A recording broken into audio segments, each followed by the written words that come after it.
Bismillahirrahmanirrahim. On finit maintenant notre spécialisation de la membrane basale. Donc nous allons avoir dans cette partie les jonctions serrées. En anglais, c'est les tight junctions. On va voir les desmosomes en ceinture, le desmosome ponctuel et on va voir dernièrement les gap junctions avant de voir dernier titre qui est la communication intercellulaire. Donc, dernièrement, on va détailler premièrement la structure que vous êtes en train de voir là. Donc, c'est la jonction serrée, tight junction en anglais. Donc, si vous vous souvenez de la partie précédente, on a vu ces structures-là et c'est primordial, on va répéter. Donc, les gap junctions, ils sont les plus profondes. Tight junction ou les jonctions serrées, ils sont les plus superficielles.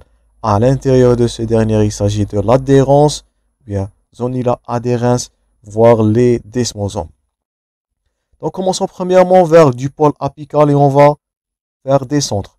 Donc, premièrement, la jonction serrée, tight junction, c'est la structure que vous êtes en train de visualiser là en bleu. Là, voilà sa structure bien plus détaillée. Donc, c'est une obturation complète de l'espace intercellulaire. Donc, vous êtes en train de noter le terme là qui est en train de se répéter. Prenez note.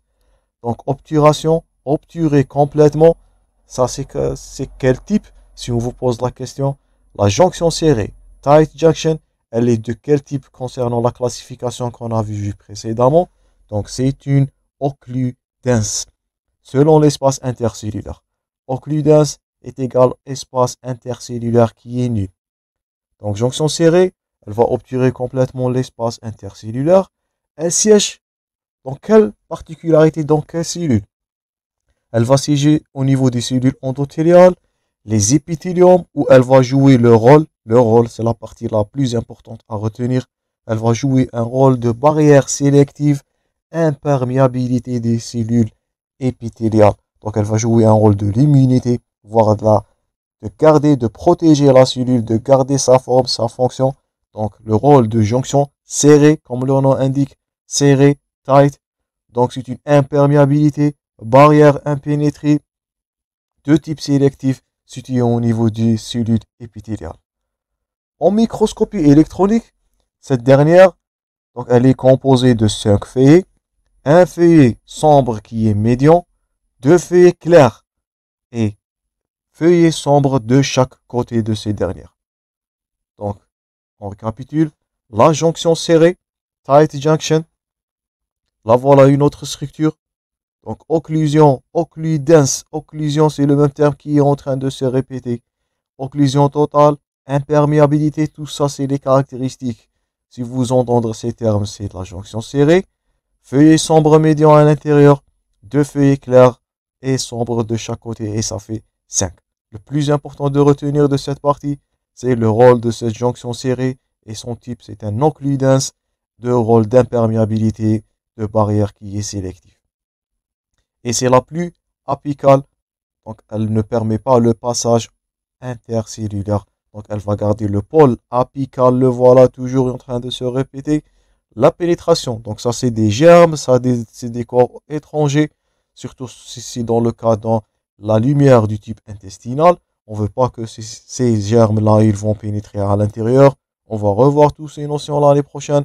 Concernant le module de l'immunologie, le rôle de la tight junction ou bien de la jonction serrée comme barrière dans l'immunité de type qui est innée. Donc je pense que c'est clair premièrement pour la jonction serrée. Maintenant, on va avancer de plus en plus vers le pôle basal. On va voir les desmosomes. Voilà cette structure. Donc si vous avez cet aspect-là, vous allez dire directement. Donc c'est très facile de diagnostiquer, plutôt de visualiser, voire de dire qu'il s'agit d'un desmosome. Là, voilà sa structure en tridimensionnelle. Donc il est plus profondément un peu par rapport à la jonction serrée, ou bien tight junction. Ce desmosome, il peut être sous 2 formes. Donc, vous avez un desmosome en ceinture. Et si vous allez entendre le terme ceinture, vous allez dire zonula. Ceinture, c'est zonula. Vous devez avoir cette réflexion dans votre tête. Ponctuel ou bien desmosome ponctuel, c'est macula. Donc, on répète, zonula, c'est en ceinture. C'est la classification concernant le type de la liaison. est-ce que c'est une ceinture linéaire continue et ces zones-là, desmosomes zonulaires, ou la deuxième nomenclature, on peut l'appeler zonula adhérens, c'est la même nomenclature. Faites attention. Donc, desmosome en ceinture, c'est la zonula adhérens, pas le desmosome ponctuel. Zonula, c'est ceinture, on est en train de répéter. Donc, ce sont des jonctions qui sont observées essentiellement dans les épithéliums de type prismatique. On va voir cette notion du type prismatique prochainement dans le module d'histologie. Ou les épithéliums cubiques simples, voire la situation. Si on vous pose la question, citez-vous des organes, voire des structures qui contiennent de desmosomes en ceinture, la structure, l'organe le plus important, vous ne devez pas oublier ce dernier, c'est au niveau des épithéliums, bien de l'épithélium myocardique au niveau du cœur. Donc, où se trouve le desmosome, zonula adhérens, desmosome en ceinture, où se trouve ce dernier? L'organe le plus riche en ce dernier, c'est le cœur, c'est les cellules myocardiques. Donc, ce sont des ceintures. Ils vont ceinturer les cellules à leur pôle apical. Le rôle, quel est le rôle de cette dernière? C'est d'assurer l'adhésion des cellules lors de l'embryogenèse et maintenir la rigidité de l'épithélium. Et on n'oublie pas, donc un desmosome, ce dernier, il a une structure dépendante de quel ion, si on vous pose la question, c'est le calcium. Et vous allez voir dans la physiologie le rôle du calcium. J'espère que vous êtes en train de lier entre vos modules. Donc, le rôle du calcium dans la contraction musculaire, c'est pour cela on note donc, parmi les ions qui sont primordiaux pour le fonctionnement cardiaque. Tout ça, vous allez voir dans la physiologie cardiaque l'année prochaine. Donc, c'est le calcium, ce qui explique que ce desmosome, il est calcium dépendant. Donc, ça, c'était premièrement la première variété, le desmosome en ceinture. Voilà son aspect. Donc, là, voilà une ceinture étanchéité presque, si on peut utiliser le terme, entre les deux cellules. Maintenant, on va voir la deuxième variété de ce desmosome. On va baser sur les desmosomes, car ils sont retrouvés au niveau cardiaque. Donc, voilà la deuxième variété. Donc, là, c'est une coupe histologique qui est visualisée de l'endocarde. Donc, ça, c'est l'endothélium du carde. Ça, c'est le myocarde. Ça, c'est l'épicarde. Au niveau de ce dernier, au niveau des interdigitations, ou bien les lignes scarlatiniformes, vous allez revoir cette notion-là en histologie. Gardez-vous bien cet aspect, on va le revoir dans le tissu musculaire. On note la lésion ou bien l'existence de desmosomes dans ces lignes scarlatiniformes. Donc maintenant, la deuxième variété, c'est le desmosome dans sa forme ou bien dans sa variété ponctuelle. Donc ponctuelle qui veut dire macula. C'était l'astuce pour vous, c'était les points de soudure. Donc voilà, deux membranes plasmiques, un espace intercellulaire qui n'est pas occluse, donc pas d'occlusion, un espace intercellulaire qui est large. Entre ces dernières, il est de 20 nanomètres. Je vous invite à noter ce chiffre-là, peut-être une question pour vos examens. Donc un desmosome ponctuel, il est présenté sous forme qui est ovalaire. Il est de 100 nanomètres pour un petit axe de 400 nanomètres, voire pour le grand axe. Donc 100 nanomètres pour le petit axe, 400 nanomètres pour le grand axe. Notez-vous bien ces chiffres. Il a une forme, bien une forme invéritable. Ça, c'est à retenir ce terme. Donc, il forme un desmosome ponctuel. Il va former un vrai bouton de chemise ou bien un bouton de pression. L'espace dans ce dernier, l'espace intercellulaire, il est élargi. Et il est d'ordre de 200 à 500 nanomètres. Donc, vous avez 20 nanomètres qui se lient, ou bien c'est l'espace entre les deux côtés de ce zonula, ou de ce, plutôt de ce desmosome maculaire, ou bien ce macula. Et là, voilà donc sur le plan longueur, ou bien sur la coupe apico-basale. Donc, c'est d'ordre de 200 qui peut atteindre 500 nanomètres. Donc, le desmosome, il est un peu grand. Le rôle, c'est la cohésion de l'architecture du tissu. C'est ce qui explique qu'il existe ces dernières dans les stries scarlatiniformes qui sont retrouvées dans la lésion ou bien dans la cohérence dans le tissu myocardique dans le cœur. Le rôle de ce dernier aussi, c'est la transmission et l'amortissement des forces mécaniques exercées les cellules épithéliales. Lorsqu'on dira force mécanique, toujours dans le cœur, donc le desmosome, il va jouer un rôle très important.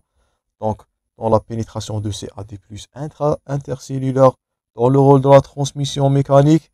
C'est pour cela, basez-vous sur ce desmosome dans ces deux variétés. Soit en ceinture, c'est de la zonula adhérens, soit dans sa forme ponctuelle.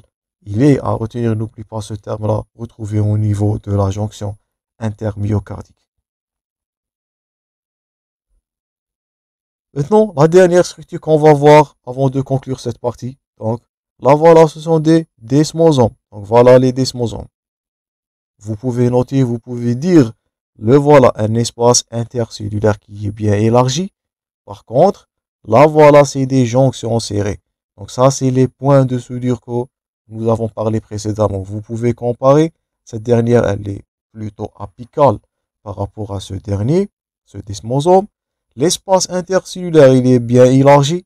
Donc sur le plan transversal, c'est de 20 nanomètres. Sur le plan vertical, c'est de 200 à 500 nanomètres. N'oubliez pas ces chiffres. Et là, voilà. Donc ça, c'est la jonction serrée, c'est les points de soudure. Donc ça, c'est ponctuel. Ça, c'est linéaire ou bien ça, c'est en ceinture. Dernière structure qui est la plus profonde. Nous sommes dernièrement dans la dernière étage, l'étage la plus basale. C'est la gap jonction ou bien la jonction communicante. Gap qui veut dire espace. En anglais, c'est gap. Donc, dernièrement, ça, c'est la structure de la gap jonction. Donc, elle est formée de quoi? De petits canaux tubulaires. Donc, ces dernières, elles vont permettre le passage de molécules dans les cellules adjacentes. Donc, on a vu précédemment les jonctions serrées. Donc, ce qui est apical, ça c'est une astuce pour vous. Tout ce qui est apical, il a un rôle dans l'adhésion, dans la pénétration, ou bien de interdire la pénétration des germes, voire des corps étrangers, étanchéité. Tout ce qui est à l'intérieur, la jonction gap, sous forme de canaux tubulaires, elle permet le passage de molécules et un rôle majeur dans la communication intercellulaire. Elle est présente, cette jonction, elle est présente dans la plupart des tissus de l'organisme, comme leur nom indique. Donc, elle va permettre son rôle, permettre le passage des ions, de petites molécules de poids moléculaire qui est inférieur à 1500 daltons. Notez-vous bien ce chiffre. Elle ne permet pas le passage de macromolécules. Elle joue un rôle dans la régulation et la coordination de l'activité cellulaire par le passage de calcium et de l'AMP cyclique intercellulaire.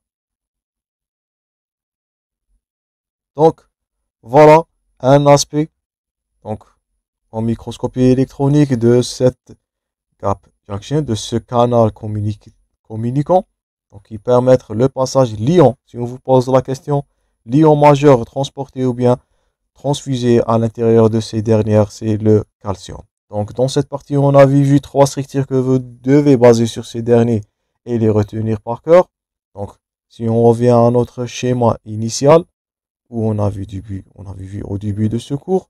Donc les voilà. Donc on a vu, on commence toujours du pôle apical et on arrivera au pôle basal. Les jonctions serrées. Donc serré, occludens, occlusion. C'est les points forts que vous devez retenir de cette partie avant de finir ce cours. Suite à ça, nous avons vu les desmosomes et on va les revoir prochainement dans les cellules ou bien le tissu musculaire en histologie, la musculature cardiaque.